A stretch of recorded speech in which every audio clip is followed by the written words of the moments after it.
Matendo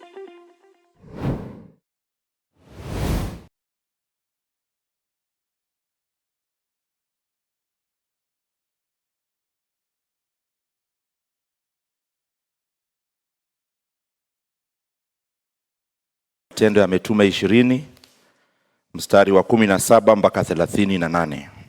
Tusome pamoja Matendo ya Mitume mlango ni wa 20 kuanzia mstari wa 17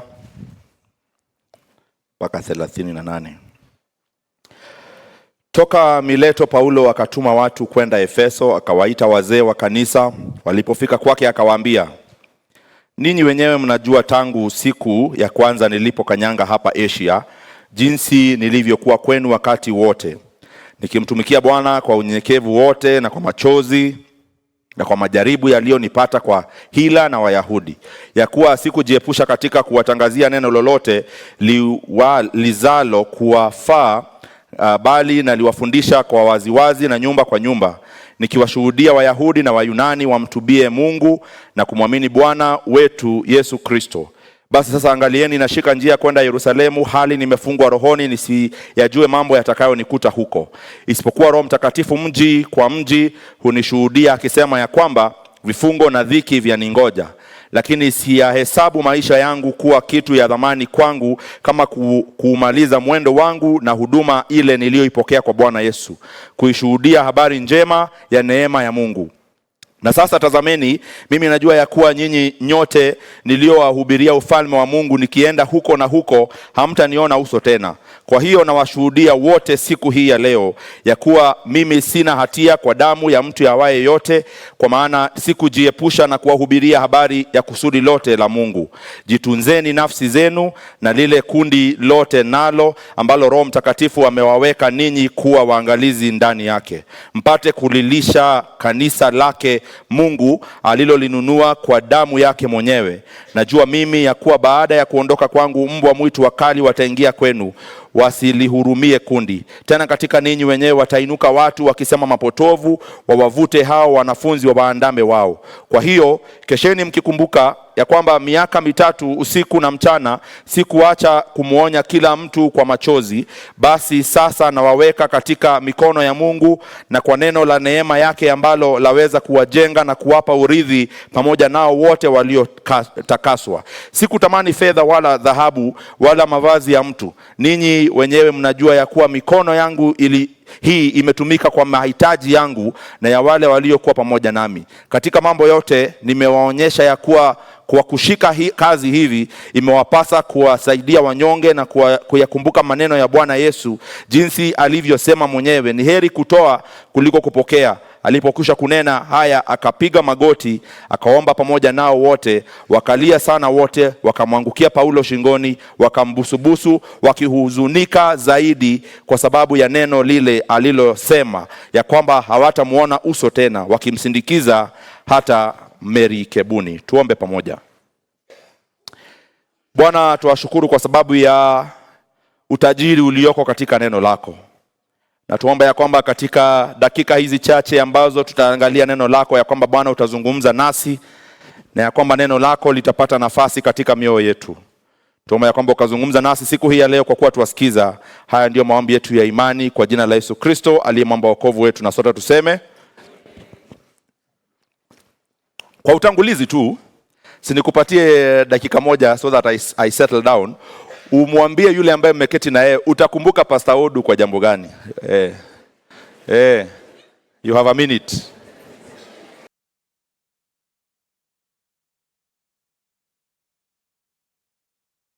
Worship team watakumbuka vile tumezumbuana. Picha ambayo tunaipata katika kitabu hiki cha mlango wa 20 ni picha kama hii ya siku hii ya leo. Ya Paulo amefanya huduma katika kanisa hili la Waefeso kwa muda wa miaka 3, na imefika wakati wake wa kuondoka, na angependa kuwaacha kwa baraka. Anawaita wazee wa kanisa kama ilivyo hapa siku hii ya leo, akawaita washiriki kama jinsi ambavyo mko hapa siku hii ya leo, makusudi ikiwa ni kufanya hesabu ya baraka ambazo Mungu ametukirimia. But you can also tell ya kwamba katika mlango huu the emotions were high, kama tu ilivyo hapa siku hii ya leo. Watu wanapokaa pamoja kwa muda, Miaka 3 si miaka michache. Na kwa hivyo Paulo pia ali build relationship na watu hawa, na wanapoachana you can tell ya kwamba kuna mambo ambayo yanaguza moyo wao kama ilivyo siku hii ya leo.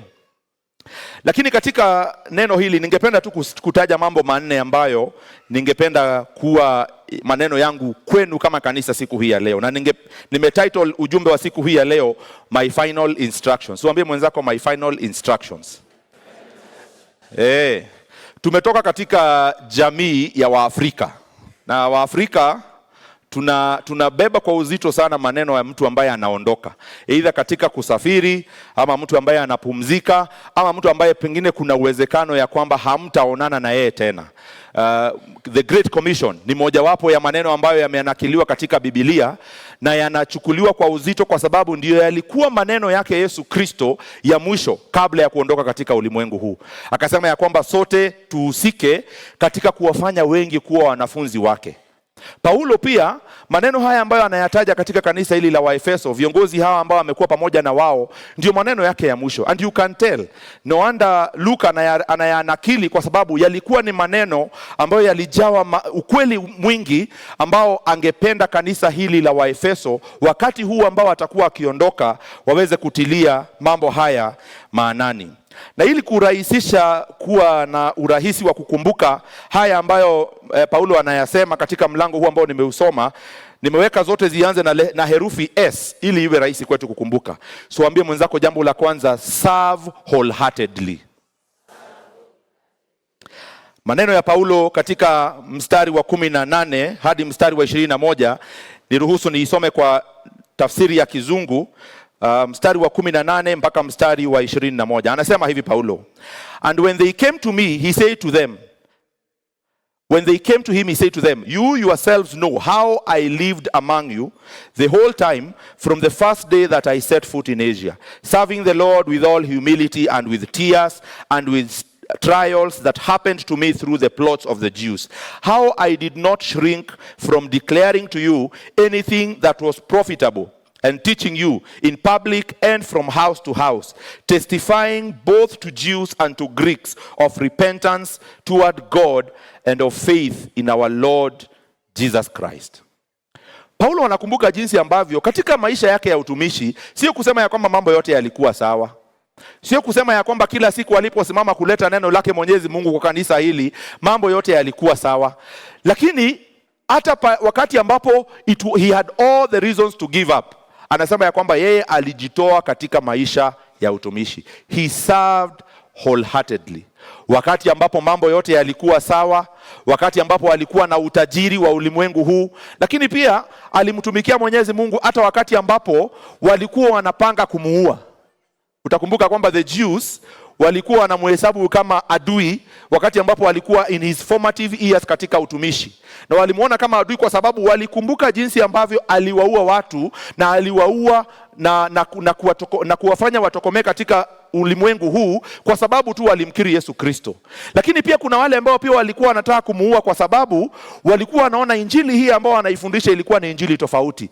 Waalimu wa sheria wakaanza kusikia wivu wakati ambapo wanaona Paulo anaendelea kupata wafuasi kwa wingi. And all these things zikakuwa ni potential threats katika maisha yake. Paulo had all the reasons kuamua ya kwamba hatafanya huduma tena na aondoke kwa sababu ya jinsi ambavyo mambo yalikuwa ni magumu katika utumishi. Lakini he still chooses to serve wholeheartedly. Now, kuna mambo mengi ambayo Paulo pengine angeyasema katika kuondoka kwake. Pengine angewakumbusha siku ambazo walienda sherehe. Katika kipindi cha miaka 8 ambao nimekuwa hapa, tumeenda sherehe za aina nyingi sana. Kuna wakati mwingine nimeenda kwa sherehe ambazo nikitoka Njoro sijui sherehe ambayo tunaenda ni sherehe aina gani. Kuna mmoja wenu hapa siku moja alituita twende kwao nyumbani, na akatuambia kwamba pastor, nataka niwaalike wewe na elders kadhaa mkuje kwetu, mkuje muhudhurie sherehe. Na tukaenda, lakini tukiwa kwa barabara bado tunauliza, na by the way tumeweka gari mafuta na tunaenda safari ya karibu masaa 3. Huko kwenye tunaenda ni sherehe gani hiyo tunaenda huko? Only to get there tukaona ilikuwa ngumu sana hata kwa huyo mshiriki kutuambia sherehe ambayo anatuita, because ilikuwa cocktail ya different functions. Kuna mtu ana graduate, kuna mwingine ambaye kijana ametoka kwa nyumba, kuna yule ambaye anafurahia kwa sababu Mungu amembariki na nyumba, amebarikiwa kwa sababu ya kubaliza mjengo. Akashindwa atapackage aje hiyo vitu zote, na hakuwa sure sana. Akituambia moja, huenda hatutakubali kuenda. Na kwa hivyo tulitoka hapa tukaenda sherehe ambayo hatujui sababu yake. Kuna mambo mengi ambayo Paulo angeandika. I am sure Paulo katika utumishi wake alihudhuria harusi za kutosha. Najua kwamba Paulo alihudhuria mazishi nyingi. Lakini of all the things he would have said, anawakumbusha jinsi ambavyo yeye mwenyewe alijitoa katika maisha ya utumishi, na anawa-encourage hata na wao serve wholeheartedly. Now, I am not Paul. Na kwa hivyo kama mwanadamu pia nina weaknesses zangu. Lakini katika neno hili, changamoto ambayo ningependa kutoa kwetu siku hii ya leo ni kwamba sote tutumike kwa kujitolea. Tumtumikie Mwenyezi Mungu kwa mioyo yetu yote. You never know for how long you will be in Njoro. Huenda wengine wetu tutaondoka Njoro kama tulivyoanza mwaka. Tulisema ya kwamba it might please God ya kwamba wengine wetu watapumzika. Na Mwenyezi Mungu akakusudia ya kwamba kuna wengine baadhi yetu ambao tulipoanza mwaka walikuwa nasi, lakini siku hii ya leo hawako pamoja nasi. Na watakapofika mbele ya kiti cha enzi, jambo ambalo litakuwa la msingi zaidi, sio muda ambao walihudhuria ibada hapa AIC Njoro. Itakuwa faili yako inapowekelewa juu ya meza, ni Mwenyezi Mungu angependa kuangalia ulijitoa vipi katika maisha yako ya utumishi. My final charge to all of us ni kwamba let us all serve God wholeheartedly. So ambie mwenzako tumtumikie Mungu kwa moyo wetu wote. Na ni vizuri kujua ya kwamba hakuna huduma ambayo ni ya muhimu kuliko nyingine. Wakati ambao tunasema ya kwamba mtumikie Mwenyezi Mungu kwa moyo wako wote, hatusemi ya kwamba uingie kwa kwaya ndio kuna huduma iliyo kamili, ama kwa praise and worship ndio huduma iliyo kamili, ama kufunza Sunday school ndio huduma iliyo kamili. Ile karama ambayo Mwenyezi Mungu amekupatia, ifanyishe kazi. Itumie kwa ajili ya sifa na utukufu wake Mwenyezi Mungu, na ukubali kumtumikia Mwenyezi Mungu in season and out of season. Wakati ambapo unakuta ya kwamba moyo wako ni mzito, hata una sababu ya kutomtumikia Mwenyezi Mungu, in fact at that point mserve Mwenyezi Mungu kwa nguvu zaidi. Huwa ninapenda sana kwenda pale KCB Bank wakati ambapo watu wanapokea pension. Wakati mwingine hizo ndizo sermon illustrations. Sermon illustrations zinakuanga kwa mambo ambayo tunayaona kila siku. Na huwa ninafurahia wakati ambapo ninaenda tu nasimama hapo, naona hao wazee, wengine unaona mtu ako na miaka 70, wengine ni miaka 80, lakini you can see the smile wakati ambapo wanaenda kupokea pension. Huyo mzee wakati ambapo anapokea pension, hakumbuki zile siku ambazo alikuwa anaamka asubuhi mapema. Pengine ni mwalimu, anaamka asubuhi by saa 12, ako kwa shule. They used to have a principle, walikuwa wanasema movement is by running. Walimu wanajua hiyo sana. Katika shule movement is by running. Na sio mwanafunzi tu peke yake ambaye anakimbia, hata mwalimu anakimbia. Walimu wanafanyishanga kwa kazi nyingi sana katika shule. Lakini wakati ambapo anaenda kupokea pension, he cannot remember the toil. Wakati huo, kwa sababu wakati huu pesa imekuja, inapanguza machozi ya majuto ambayo aliyapitia katika safari za kazi. Hakumbuki wakati ambapo walikusumbuana na mdosi. Yeye anafurahia wakati ambapo anapokea the reward of what he did for all that years. And I want to believe ya kwamba katika ufalme wa Mwenyezi Mungu ndivyo itakavyokuwa. When we will get to heaven, hatutakumbuka machungu ambayo uliyapitia ukifanya kazi. Wakati huo utakapofika mbele zake Mwenyezi Mungu, furaha ya kuona mazao ya yale ambao uliyafanya katika miaka ambao uliyafanya hapa ulimwenguni, itakufanya hata hautakumbuka uzito ambao ulikuwa nao katika mioyo yako wakati ambapo ulikuwa unamtumikia Mwenyezi Mungu. In fact, it will give you even greater joy wakati ambapo ulimtumikia Mwenyezi Mungu, wakati ambapo ulikuwa na sababu nyingi za kutomtumikia Mwenyezi Mungu. Kwa hivyo whether you are in season ya kwamba mambo yako yote yako sawa, or you are out of season, fanya jinsi ambavyo Paulo anatoa katika mfano wake mwenyewe. Yeye alijitoa katika utumishi hata wakati ambapo maisha yake yalikuwa hatarini. Si unisaidie kukumbusha mwenzako, serve wholeheartedly. Jambo la pili, mwambie mwenzako surrender completely. Na haya tunayaona katika mstari wa 22 mpaka 24. Naomba nisome tena 22 to 24. And now behold, I am going to Jerusalem, constrained by the Spirit, not knowing what will happen to me there, except that the Holy Spirit testifies to me in every city that imprisonment and affliction awaits me. But I do not account my life of any value, nor as precious to myself, if only I may finish my course and the ministry that I received from the Lord Jesus to testify to the gospel of the grace of God. Picha ambayo Paulo anatoa hapa ni kwamba anakoenda kufanya huduma katika mji huu wa Yerusalemu, he does not know what he will meet there. Hajui yale mambo ambayo yatampata kule. Lakini Roho Mtakatifu amemhimiza na amemwambia ya kwamba kuna miji ambayo atakapoenda anaenda kupatana na taabu, anaenda kufungwa korokoroni, anaenda kupitia shida kama mtumishi wake Mwenyezi Mungu. Kama ingekuwa ni mimi, Mwenyezi Mungu aniambia ya kwamba ninapoenda Yerusalemu, unaenda kukutana na taabu, unaenda kupitia mateso, at that point unaambia Mwenyezi Mungu, si kuna watu wengi wanaishi katika ulimwengu huu ambao hawakutumikii na hawapatani na shida hizo ambazo unasema nataka kwenda kuzipitia. Lakini Paulo, even after knowing ya kwamba huko Yerusalemu ambako anaenda kuna miji ambayo watu watamchukua na kumweka korokoroni, he still chooses to surrender completely to the cause of God. Anachagua ya kwamba maisha yake yawe, dhamana ya maisha yake ni kwamba alitumika katika ufalme wake Mwenyezi Mungu, and he is willing to do this even to the point of being in prison for not doing anything. And if it is to do anything ni kwa sababu alimhubiri Yesu Kristo. Mara nyingi wa Kristo huwa wanapenda sana kutumikia Mwenyezi Mungu wakati ambapo mambo yako sawa. Wakati ambapo you are guaranteed ya kwamba katika mimi kujitoa katika huduma, kama ni katika praise and worship team, ninajua ya kwamba watu watanijua. Tunaelekea katika msimu wa siasa, na wakati ambapo tunaelekea msimu kama huu wa siasa, utaona jinsi ambavyo wanasiasa wanakuanga wazuri msimu huu. Watakuja mazishi zote, watakuja katika harusi zote, watakuja katika mikutano zote, not because they are so much interested in your needs. Wanakuja kwa sababu ya yale ambayo unaenda kuyapata, because anajua ya kwamba at the end of the day I might get these votes. Akikuja hapa yeye haoni watu, yeye anaona hawa watu wote wako na kura. In fact ana take it personal kama uyuko kadi, because anaona ya kwamba hii ndi kura unaharibu. They only commit where they know they stand to benefit. Lakini Paulo anasema ya kwamba I am choosing to surrender completely to the ministry and to the cause of God, even when I know what awaits me is affliction and imprisonment. Wakati ambapo utaambiwa ya kwamba uende uhudumu kwake Mwenyezi Mungu, when you have, even the Holy Spirit has convicted you ya kwamba kutakuwa na ugumu, je, wewe kama Mkristo, will you still commit to the cause? Darasa moja ambalo ninafunza linaitwa Muslim Ministry in the African Context. Nilipatana na mwanafunzi mmoja ambaye alikuwa ananiambia ya kwamba sababu yake ya kuja katika kuingia darasa hili is because anazungukwa katika mahali ambapo wanaishi na watu ambao kwa asilimia kubwa ni wa dini ya Kiislamu. Na alikuwa ananiambia the animosity ambayo wale ambao ni wa dini hii huwa wanaionyesha kwa wale watu wote ambao sio wa Kristo can actually compel you to not continue to serve in that community.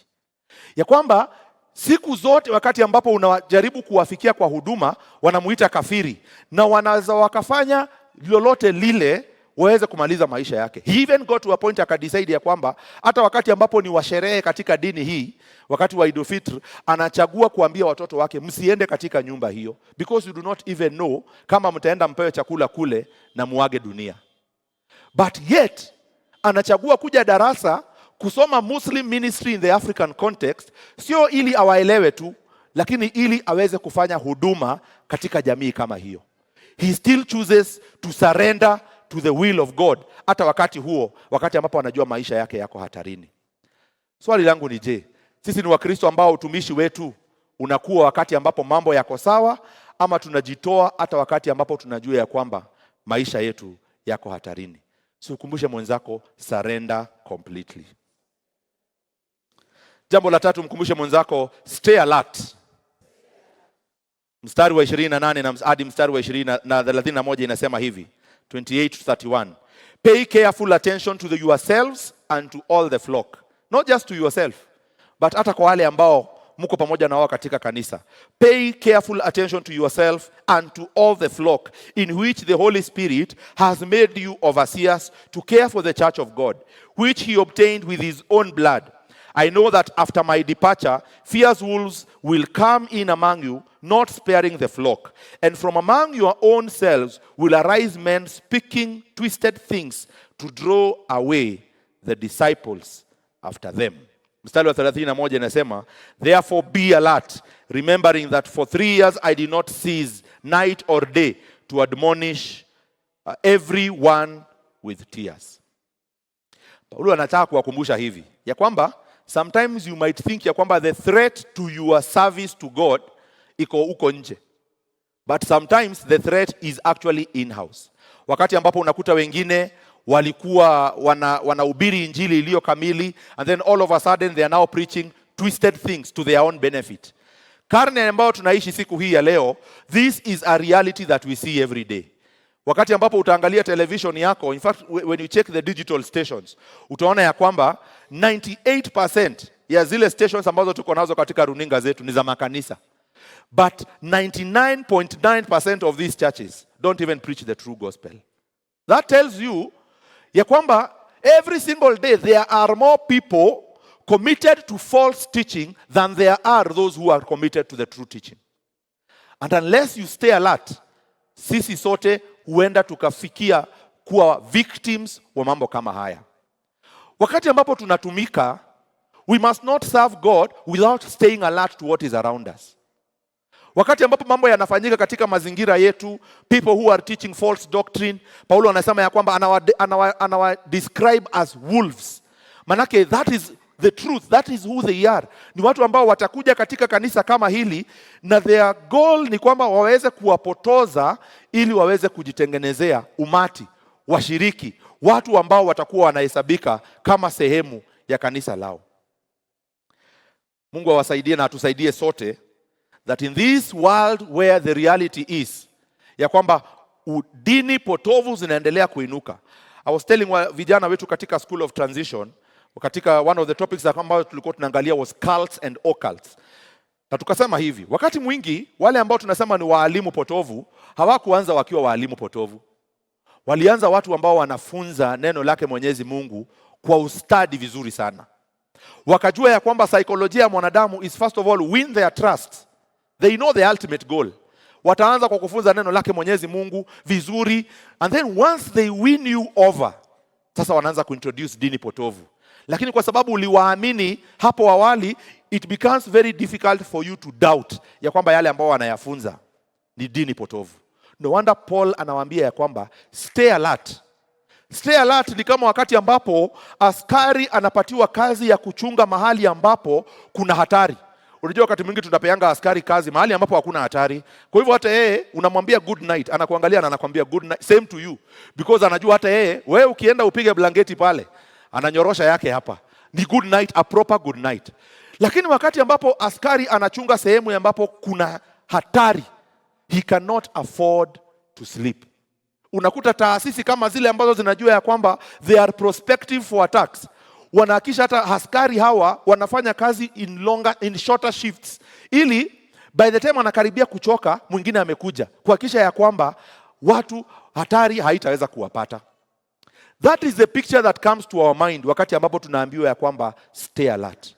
Stay alert kwa sababu hatari haiko kule nje. Hatari iko ndani ya mwili wake Yesu Kristo. And the risk is everywhere amongst us and around us. Na isipokuwa ni wewe na mimi na yule mwingine kujichunga na kukaa tukiwa tumejitayarisha kwa sababu ya hatari hizi, huenda we may also fall victims to some of these issues that are around us. So mkumbushe mwenzako stay alert. Na jambo la mwisho, mwambie mwenzako submit to God. Mstari wa 32 anasema hivi, and now I commend you to God and to the world and to the word of his grace, which is able to build you up and to give you the inheritance among all those who are sanctified. Neno hilo ambalo Paulo anasema hapo, what comes to his mind ni kwamba when we look at our human limitation, sisi kama wanadamu, If today somebody angeniuliza ningependa kukaa Njoro muda gani, ningemwambia I wouldn't mind retiring here. Kwa sababu kila wakati kama mwanadamu jinsi ambavyo tulivyo, we always have plans for tomorrow. Na hata our elders katika kanisa hili, they had plans for tomorrow, na walijua ya kwamba they would need Paul to be there for as long as he could, because that is human mind. Lakini Paulo anajua ya kwamba kanisa si lake.